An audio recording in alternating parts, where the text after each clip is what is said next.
আবাস যোজনার কাজে ক্ষুব্ধ নবান্ন। অনুমোদনের পরও ৫৫,০০০ বাড়ি এখনো হয়নি। পঞ্চায়েত দফতরের রিপোর্টে গাফিলতির অভিযোগ। এবার আবাস যোজনার কাজে ক্ষুব্ধ নবান্ন। পঞ্চায়েত দফতরের রিপোর্টে গাফিলতির অভিযোগ সামনে উঠে আসছে। প্রতিনিধি সোমরাজ এই মুহূর্তে আমাদের সঙ্গে রয়েছেন। সরাসরি সোমরাজ, তোমার থেকে একটু জানার চেষ্টা করি, এই যে পঞ্চায়েত দফতরের রিপোর্ট পেশ করা হয়েছে, সেই রিপোর্টে কোন কোন জেলার নাম উল্লেখ রয়েছে?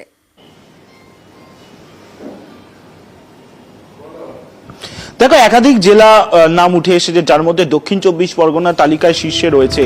পাশাপাশি উত্তর ২৪ পরগনা রয়েছে, নদিয়া রয়েছে, মুর্শিদাবাদ রয়েছে, মালদা রয়েছে। একাধিক জেলায় দেখা যাচ্ছে প্রধানমন্ত্রী গ্রামীণ আবাস যোজনা প্রকল্প, যে প্রকল্প নিয়ে কেন্দ্র রাজ্য টানাপোড়েন চলছে, কেন্দ্র টাকা বন্ধ করে দিয়েছে যে প্রকল্পে রাজ্যকে, কিন্তু এই প্রকল্পেই কেন্দ্র রাজ্যকে টাকা দিয়েছিল।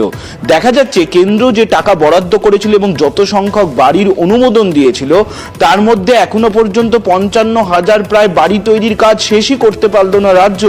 আর জানিয়ে একাধিক জেলার ভূমিকায় ক্ষুব্ধ নবান্ন।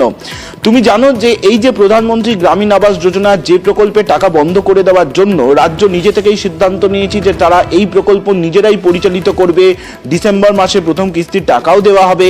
মুখ্যমন্ত্রী মমতা বন্দ্যোপাধ্যায় ইতিমধ্যে নির্দেশ দিয়েছেন নতুন করে সমীক্ষা করতে। কিন্তু এই নতুন করে সমীক্ষা করতে দেওয়ার আগেই পঞ্চায়েত দপ্তরের আধিকারিকদের হাতে এই তথ্য উঠে আসে, যেখানে দেখা যায় যে কেন্দ্র যত সংখ্যক বাড়ির অনুমোদন দিয়েছে, তার মধ্যে ৫৫,০০০ বাড়ি তৈরির কাজ এখনো পর্যন্ত শেষই করা গেল না। আর তা নিয়ে জেলা শাসকদের কড়া নির্দেশ দেওয়া হয়েছে যাতে অবিলম্বে এই বাড়ি তৈরির কাজগুলি শেষ করা হয়। তার কারণ রাজ্য পঞ্চায়েত দপ্তর নতুন করে সমীক্ষা করবে বাড়ি তৈরি করার জন্য। কেন্দ্র এই প্রকল্পের টাকা বন্ধ করে রেখেছে, কিন্তু যে প্রকল্পগুলিতে অনুমোদন ছিল, কেন্দ্র যে বাড়ি তৈরির কাজে অনুমোদন দিয়ে রেখেছিল, সেই অনুমোদন দেওয়া বাড়িগুলির কাজই কেন সম্পন্ন করা গেল না বা শেষ করা গেল না?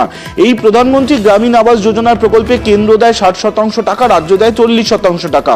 যে প্রকল্পের টাকা রাজ্য এখন বন্ধ করে রেখেছে, কেন্দ্র বন্ধ করে রেখেছে, কিন্তু যখন কেন্দ্র অনুমোদন দিয়েছে, যে বাড়িগুলির টাকা কেন্দ্র দিয়েও দিয়েছে, তারপরেও কেন ৫৫,০০০ বাড়ি তৈরি করা গেল না, তা নিয়ে ক্ষুব্ধ নবান্ন এবং জেলা শাসকদের নির্দেশ দেওয়া হয়েছে যাতে দ্রুত বাড়ি তৈরির নির্দেশ দেওয়া হয়েছে। ধন্যবাদ।